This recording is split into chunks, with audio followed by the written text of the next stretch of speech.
Hello दोस्तों, तो आज मैं लेकर के आया हूँ रिज्यूम वर्ब। रिज्यूम। इस वीडियो को शुरू करने से पहले मैं बतला दूं कि इस वीडियो में आप लोग क्या सीखेंगे। तो इस वीडियो में आप लोग सीखेंगे कि रिज्यूम वर्ब जो है इसका हिंदी मीनिंग क्या होता है, इसको रेज्यूमे कब पढ़ा जाता है, और जब इसको रेज्यूमे पढ़ा जाता है तो इसका हिंदी मीनिंग क्या होता है, और रिज्यूम वर्ब का पांचों फॉर्म क्या होता है।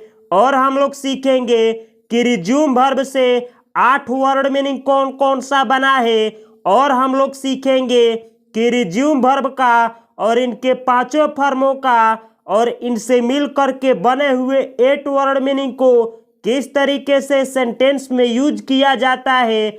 और हम लोग सीखेंगे कि किस शब्द का किस तरीके से उच्चारण किया जाता है। तो ये वीडियो थोड़ी सी लंबी हो सकती है, लेकिन इंग्लिश लर्नर के लिए ये बहुत बहुत इम्पोर्टेंट है। तो चलिए स्टार्ट करते हैं आज की क्लास का। और आज का वर्ब है रिज्यूम। रिज्यूम, इसको रिज्यूम पढ़ा जाता है, ये वर्ब है। इसके आगे मैं टू लिखा हूँ क्योंकि जो वर्ब का मेन फॉर्म होता है, जो बेस फॉर्म होता है, उसके आगे टू लिखा जाता है। तो रिज्यूम ये वर्ब का मेन फॉर्म है, जिसका हिंदी मीनिंग होता है दोबारा आरंभ करना, यानी किसी चीज को दोबारा आरंभ करना, या फिर से शुरू करना, यानी किसी चीज को फिर से शुरू करना, या पुनः आरंभ करना, यानी किसी चीज को पुनः प्रारंभ करना, या पुनः शुरू करना, यानी किसी काम को या किसी चीज को पुनः शुरू करना। यानी रिज्यूम वर्ब का इन सभी अर्थों में यूज किया जाता है। किस तरीके से किया जाता है हम लोग इसी वीडियो में आगे सेंटेंस के माध्यम से सीखेंगे। उससे पहले हम लोग सीखते हैं कि रिज्यूम वर्ब का पांचों फॉर्म क्या होता है। तो रिज्यूम वर्ब का V1 होता है रिज्यूम, V2 होता है रिज्यूम्ड, V3 होता है रिज्यूम्ड, V4 होता है रिज्यूमिंग, और V5 होता है रिज्यूम्स।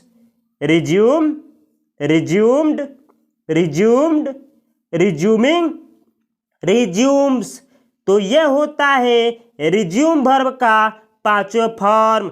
जानकारी के लिए मैं बतला दूं कि जब रिज्यूम वर्ब का V1 और V5 का यूज नाउन के रूप में किया जाता है तो रिज्यूम सिंगुलर नाउन का काम करता है, जिसको रेज्यूमे पढ़ा जाता है। और ये जो रिज्यूम्स है, जो रिज्यूम वर्ब का V5 है, तो इसका यूज नाउन के रूप में किए जाने पे ये प्लूरल नाउन का काम करता है, जिसे रेज्यूमे पढ़ा जाता है, जो कि हम लोग इसी वीडियो में आगे सीखेंगे।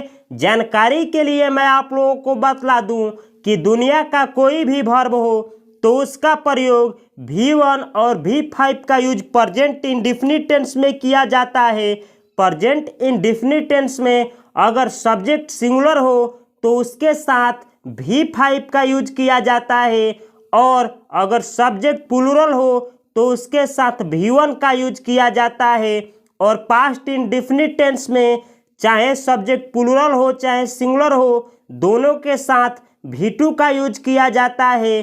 और परफेक्ट टेंस में V3 का यूज किया जाता है, और पैसिव वॉइस वाले सेंटेंस में भी V3 का यूज होता है। और V4 का यूज कंटिन्यूअस टेंस में किया जाता है और जिरंड के रूप में किया जाता है। तो आप लोग देख सकते हैं कि पांचों फॉर्म का किसी ना किसी टेंस में या सेंटेंस में यूज किया जाता है। इसीलिए जितने भी जो मोस्ट स्पोकन वर्ब हैं उनके पांचों फॉर्मों को जानना कंपलसरी हो जाता है। तो अगर आप लोग इसी तरीके से इंग्लिश सीखना चाहते हैं तो इस चैनल पे मैं करीबन 150 से अधिक वर्बों का उनके पांचों फॉर्मों को पढ़ाया हूँ, उनसे मिल करके बनने वाले वर्ड मीनिंग को सिखाया हूँ, और उन सभी वर्डों को और उनके सभी फॉर्मों को सेंटेंस में यूज करना सिखाया हूँ। तो आप लोग इस चैनल को सब्सक्राइब कर सकते हैं, और इस वीडियो के बाद आप लोग मेरे चैनल के प्लेलिस्ट से जा करके मोस्ट स्पोकन वर्ब सीरीज से आप लोग सभी वर्बों को देख सकते हैं। तो अब हम लोग आगे बढ़ते हैं। हम लोग सीखेंगे कि रिज्यूम वर्ब का और इनके पांचों फॉर्मों का सेंटेंस में किस तरीके से यूज किया जाता है। उससे पहले हम लोग सीखते हैं कि रिज्यूम वर्ब से 8 वर्ड मीनिंग कौन कौन सा बना है। तो रिज्यूम वर्ब से मिल करके बनने वाला पहला वर्ड मीनिंग है रेज्यूमे। रेज्यूमे ये रिज्यूम वर्ब का V1 है जिसका यूज सिंगुलर नाउन के रूप में किया जाता है। तो इसका हिंदी मीनिंग होता है रेज्यूमे और इसका प्लूरल फॉर्म होता है रेज्यूमेज, जिसे मैं PN लिखा हूँ। रेज्यूमे और रेज्यूमेज इन दोनों वर्डों का यूज जब नाउन के रूप में किया जाता है तो इसका हिंदी मीनिंग होता है बायोडाटा या संक्षिप्त वितरण।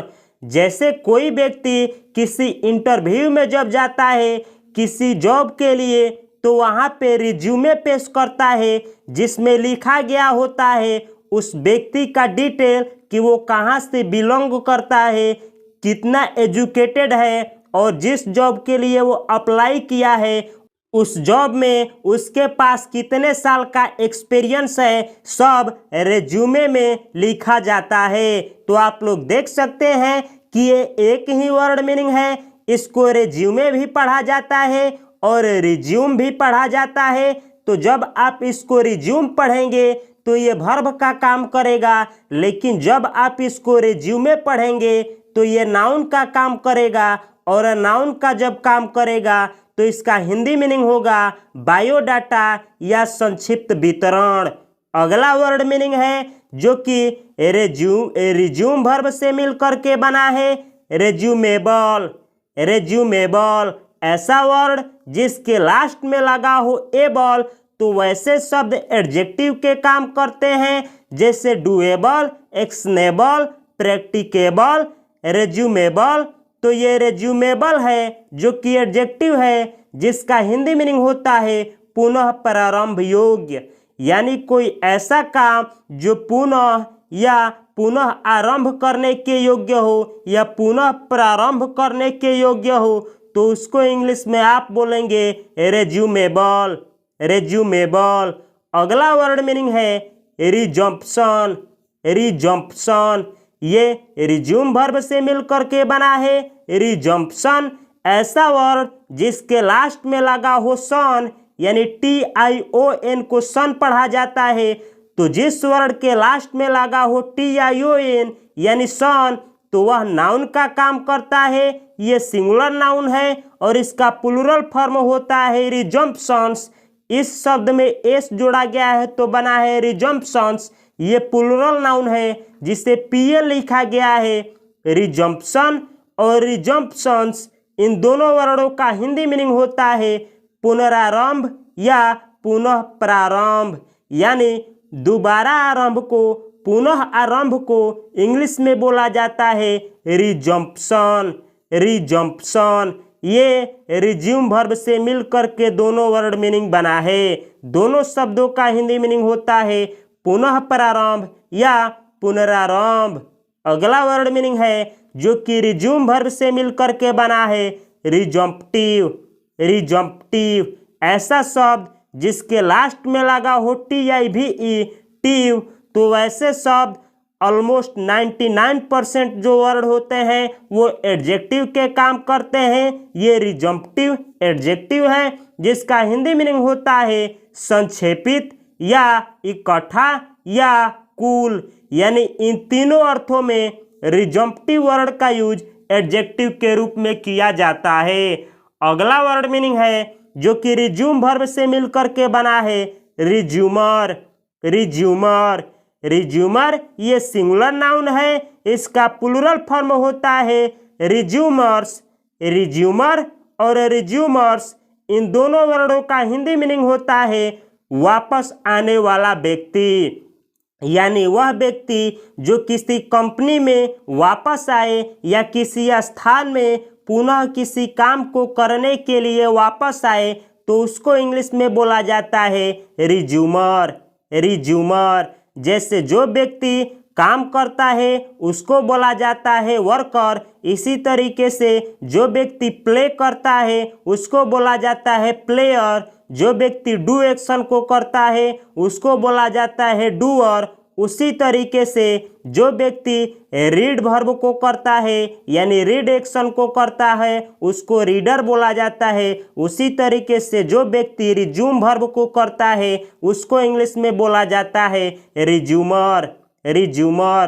तो किस वर्ब से कौन सा नाउन बना है जिसके लास्ट में ईआर लगा होता है? अगर ऐसे वर्ड को आप सीखना चाहते हैं तो मैं ऑलरेडी इसके ऊपर 15 वीडियो बना चुका हूं जिसमें किस वर्ब से कौन सा नाउन बना है और उसका यूज किस तरीके से होता है मैं ऑलरेडी सिखाया हूं, जो कि आप लोग मेरे चैनल के प्लेलिस्ट से इस वीडियो के बाद जा कर के देख सकते हैं।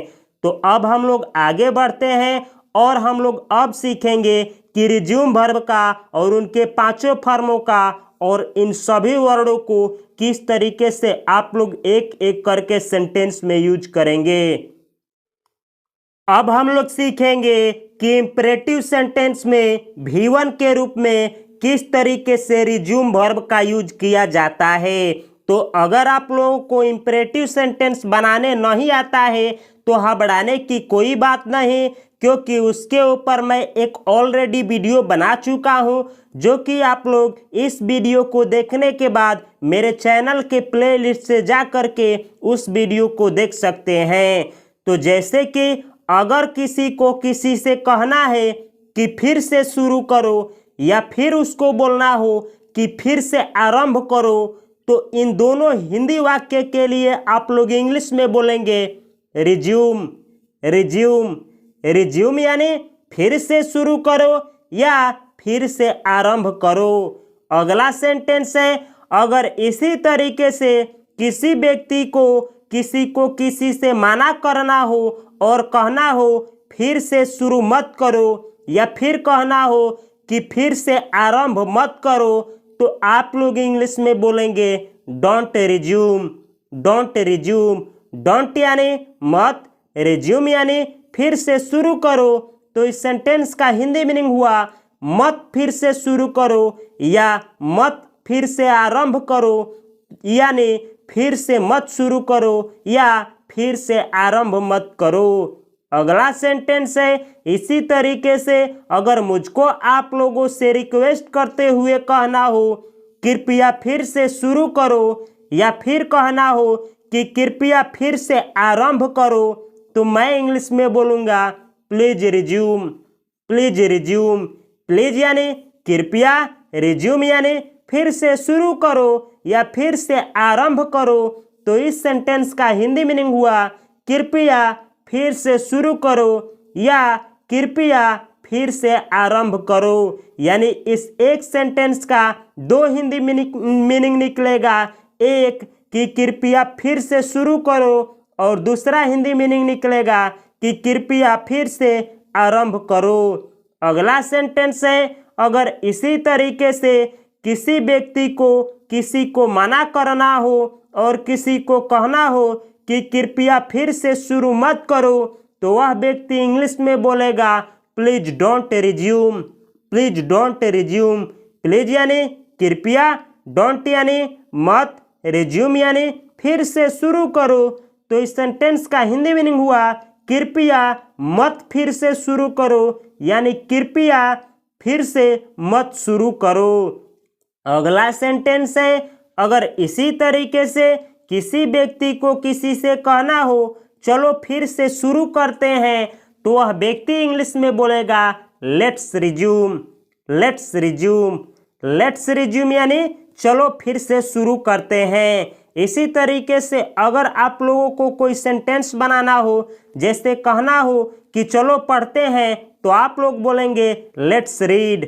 चलो नाचते हैं, लेट्स डांस। चलो पढ़ते हैं तो आप बोलेंगे लेट्स रीड। चलो खेलते हैं तो लेट्स प्ले। चलो काम करते हैं, लेट्स वर्क। इस तरीके से आप इस सेंटेंस के माध्यम से बहुत सारा इंग्लिश का सेंटेंस बना सकते हैं और आप इजीली इंग्लिश आप लोग बोल सकते हैं।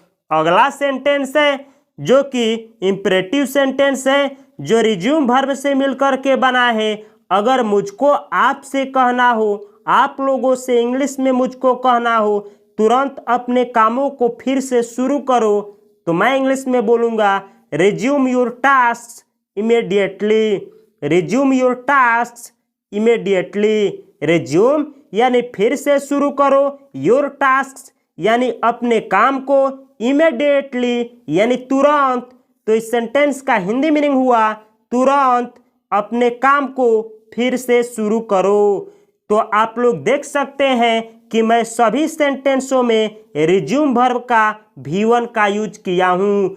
अगला सेंटेंस है, इसी तरीके से मुझको आप लोगों से कहना हो कृपया बैठक को फिर से आरंभ करो, या कहना हो कि कृपया बैठक को फिर से शुरू करो, तो मैं इंग्लिश में बोलूँगा प्लीज रिज्यूम द मीटिंग।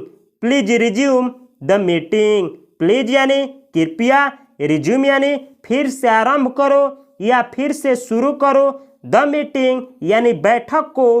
तो इस सेंटेंस का हिंदी मीनिंग हुआ कृपया बैठक को फिर से आरंभ करो या फिर से शुरू करो। तो इस सेंटेंस में भी मैं रिज्यूम वर्ब का V1 का यूज किया हूँ। अगला सेंटेंस है जिसमें हम लोग सीखेंगे कि जैसे पहले ही मैं बतलाया था आप लोगों को कि प्रेजेंट इंडेफिनिट टेंस में किसी भी वर्ब का V1 और V5 का यूज किया जाता है, तो हम लोग सीखेंगे कि आप लोग किस तरीके से रिज्यूम वर्ब का V1 और V5 का यूज प्रेजेंट इंडेफिनिट टेंस में करेंगे। तो अगर आप लोगों को किसी से कहना हो आप फिर से शुरू करते हैं, तो आप लोग इंग्लिश में बोलेंगे you resume. You resume. You यानी आप, रिज्यूम यानी फिर से शुरू करते हैं। तो इस सेंटेंस का हिंदी मीनिंग हुआ आप फिर से शुरू करते हैं। अगला सेंटेंस है, अगर मुझको आप लोगों से कहना हो राम और श्याम फिर से आरंभ करते हैं, तो आप लोग इंग्लिश में बोलेंगे Ram and Shyam resume. Ram and Shyam resume. Ram and Shyam यानी राम और श्याम, रिज्यूम यानी फिर से शुरू करते हैं। तो इस सेंटेंस का हिंदी मीनिंग हुआ कि राम और श्याम फिर से शुरू करते हैं। अगला सेंटेंस है, अगर आप लोगों को किसी से कहना हो रानी फिर से शुरू करती है, तो आप लोग इंग्लिश में बोलेंगे रानी रिज्यूम्स। रानी रिज्यूम्स। रानी यानी रानी, रिज्यूम्स यानी फिर से शुरू करती है। तो इस सेंटेंस का हिंदी मीनिंग हुआ रानी फिर से शुरू करती है। अगला सेंटेंस है, अगर मुझको आप लोगों से कहना हो वह फिर से शुरू करता है, या फिर इसी सेंटेंस को कहना हो कि वह फिर से आरंभ करता है, तो मैं दोनों सेंटेंस के लिए इंग्लिश में बोलूँगा ही रिज्यूम्स। ही रिज्यूम्स। ही यानी वह, रिज्यूम्स यानी फिर से शुरू करता है या फिर से आरंभ करता है। तो इसका हिंदी मीनिंग हुआ वह फिर से शुरू करता है या वह फिर से आरंभ करता है। तो आप लोग देख सकते हैं, जैसे कि मैं पहले ही बतलाया था कि प्रेजेंट इंडेफिनिट टेंस में अगर सब्जेक्ट प्लूरल हो तो उसके साथ V1 का यूज किया जाता है। जैसे कि इसमें यू जो है ये प्लूरल होता है, तो इसके साथ मैं रिज्यूम वर्ब का V1 का यूज किया हूँ। यहाँ पे भी सब्जेक्ट प्लूरल है, तो यहाँ भी रिज्यूम वर्ब का V1 का यूज किया गया है। और इन दोनों सेंटेंस में सब्जेक्ट आप लोगों का सिंगुलर है, तो इन दोनों सेंटेंस में मैं रिज्यूम वर्ब का V5 का यूज किया हूँ। अब हम लोग सीखेंगे all in one.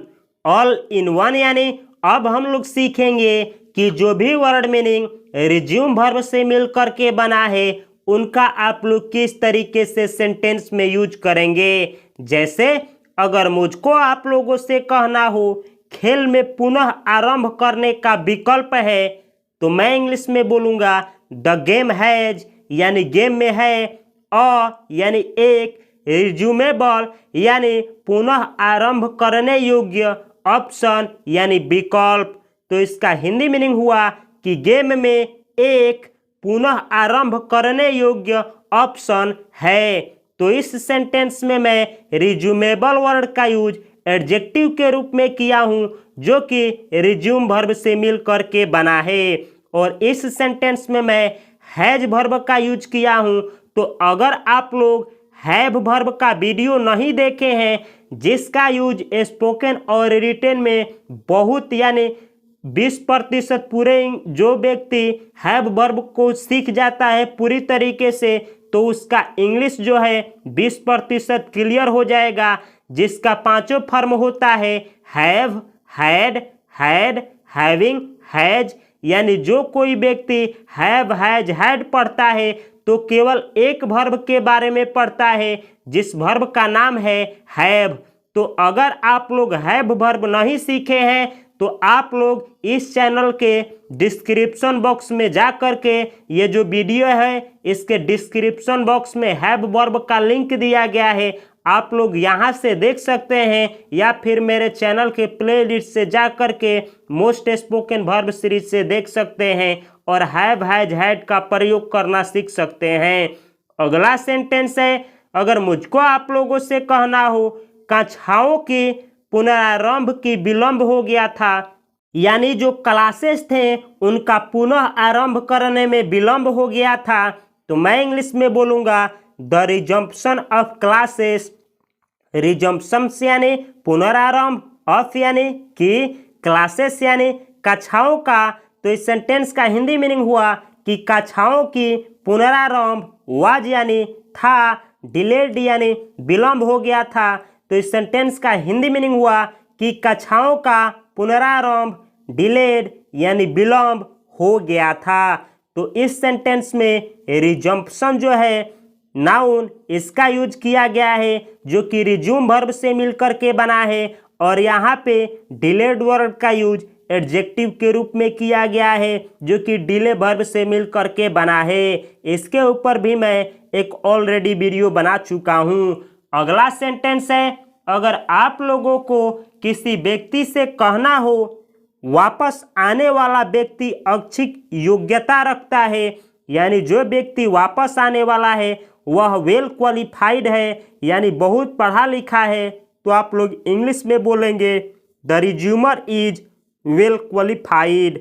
The resumer is well qualified. The resumer यानी वापस आने वाला व्यक्ति, इज यानी है, वेल क्वालिफाइड यानी बहुत पढ़ा लिखा। तो इस सेंटेंस का हिंदी मीनिंग हुआ कि वापस आने वाला व्यक्ति बहुत पढ़ा लिखा है, यानी जो व्यक्ति वापस आ रहा है वह अच्छी योग्यता रखता है। तो इस सेंटेंस में मैं रिज्यूमर वर्ड का यूज नाउन के रूप में किया हूं, जो कि रिज्यूम वर्ब से मिल करके बना है। अगला सेंटेंस है, इसी तरीके से अगर आप लोगों को किसी से कहना हो आपका बायोडाटा प्रभावशाली है, तो आप लोग इंग्लिश में बोलेंगे your resume is impressive. Your resume is impressive. Your resume यानी आपका बायोडाटा, इज यानी है, इम्प्रेसिव यानी प्रभावशाली। तो इस सेंटेंस का हिंदी मीनिंग हुआ आपका बायोडाटा प्रभावशाली है। तो इस सेंटेंस में मैं रेज्यूमे वर्ड का यूज नाउन के रूप में किया हूं। तो आप लोग देख सकते हैं कि ये शब्द एक ही होता है, लेकिन जब इसका यूज वर्ब के रूप में किया जाता है तो रिज्यूम पढ़ा जाता है, जबकि इसका उच्चारण नाउन के रूप में किया जाता है तो इसको रेज्यूमे पढ़ा जाता है।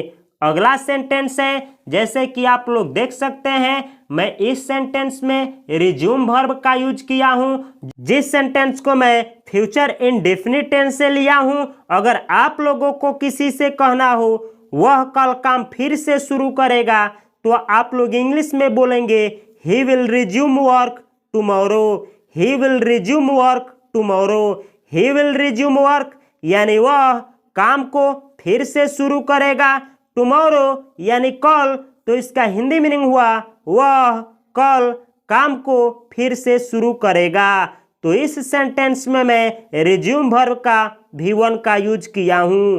अगला सेंटेंस है, अगर आप लोगों को किसी से कहना हो कल उसने अपने अध्याय को फिर से शुरू किया, तो आप लोग इंग्लिश में बोलेंगे she resumed her studies yesterday. She resumed her studies yesterday. She resumed यानी उसने फिर से शुरू किया her studies यानी अपने अध्याय को yesterday यानी कल।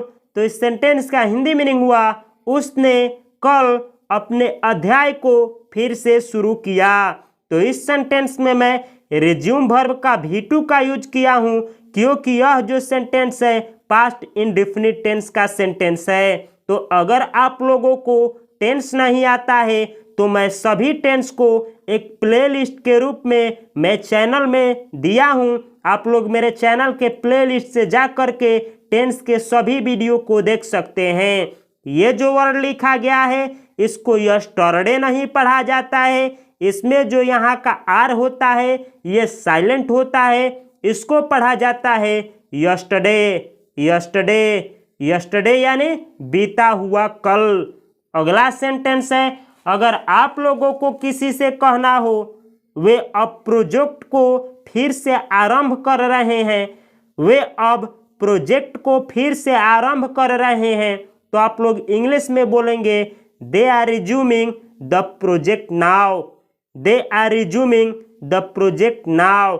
दे आर रिज्यूमिंग यानी वे फिर से शुरू कर रहे हैं, द प्रोजेक्ट यानी प्रोजेक्ट को, नाउ यानी अब। तो इस सेंटेंस का हिंदी मीनिंग हुआ वे अब प्रोजेक्ट को फिर से शुरू कर रहे हैं। तो ये सेंटेंस प्रेजेंट इंडेफिनिट टेंस का सेंटेंस है जिसमें मैं रिज्यूम वर्ब का V4 का यूज किया हूं। अगला सेंटेंस है, जैसे कि मैं पहले बतलाया था कि परफेक्ट टेंस में V3 का यूज किया जाता है। तो ये जो सेंटेंस है प्रेजेंट परफेक्ट का सेंटेंस है। अगर आप लोगों को किसी से कहना हो उसने काम फिर से शुरू किया है तो आप लोग इंग्लिश में बोलेंगे he has resumed work. He has resumed work. He has resumed यानी उसने शुरू किया है, वर्क यानी काम को। तो इस सेंटेंस का हिंदी मीनिंग हुआ उसने काम को फिर से शुरू किया है। तो इस सेंटेंस में मैं रिज्यूम वर्ब का V3 का यूज किया हूं। अगला सेंटेंस है जो कि प्रेजेंट परफेक्ट का ही टेंस का सेंटेंस है। अगर आप लोगों को किसी से कहना हो उसने अपने अध्याय को फिर से शुरू किया है तो आप लोग इंग्लिश में बोलेंगे she has resumed her studies. She has resumed her studies. She has resumed यानी उसने फिर से शुरू किया है, हर स्टडीज यानी अपने अध्ययन को। तो इस सेंटेंस का हिंदी मीनिंग हुआ उसने अपने अध्ययन को फिर से शुरू किया है। तो इस सेंटेंस में मैं रिज्यूम वर्ब का V3 का यूज किया हूं। तो आप लोग देख सकते हैं कि इन दोनों सेंटेंस में हैज वर्ब का यूज किया गया है जो कि हैव वर्ब का फॉर्म होता है। तो आप लोग हैव वर्ब के बारे में सीख लें। ये जो आर है इज, आर, एम, वाज, वर, ये सभी बी वर्ब के फॉर्म होते हैं जिसके ऊपर मैं ऑलरेडी एक वीडियो बना चुका हूं। और do, does, did, done, doing का प्रयोग नहीं आता है तो डू वर्ब के वीडियो को देख लें क्योंकि पूरे ग्रामर में यही मात्र 3 वर्ब हैं जिनका पूरे ग्रामर में 90% इंग्लिश को कवर करता है। यानी जो व्यक्ति ये 3 वर्ब को बेहतर तरीके से यूज करना सीख जाता है तो पूरे इंग्लिश में उसका 90% जो होता है वो उसको कवर कर लेता है। तो अगर आप लोग ये तीनों वर्बों को सीखना चाहते हैं तो इस वीडियो के डिस्क्रिप्शन बॉक्स में तीनों वीडियो का लिंक है, वहां से आप लोग देख सकते हैं इस वीडियो को, या फिर मेरे चैनल के प्लेलिस्ट से जा करके मोस्ट स्पोकन वर्ब सीरीज से इन तीनों वीडियो को वॉच कर सकते हैं। तो ये वीडियो आप लोगों को कैसा लगा? इस वीडियो से अगर आप लोगों को कुछ मदद हुआ है तो प्लीज़ मेरे फैमिली की तरह होकर के, मेरे परिवार की सदस्य की तरह एक होकर के इस फैमिली मेंबर का सदस्य बने, यानी इस चैनल को सब्सक्राइब करें और कमेंट बॉक्स में कमेंट करें कि अगला जो वीडियो मैं लेकर के आऊँ किस वर्ब के ऊपर लेकर के आऊँ। मिलता हूँ मैं अगले वीडियो में अगले वर्ब के साथ। तब तक के लिए आप लोगों को और आप लोगों की पूरे फैमिली को मेरी तरफ से हार्दिक शुभकामनाएं। नमस्कार, जय हिंद।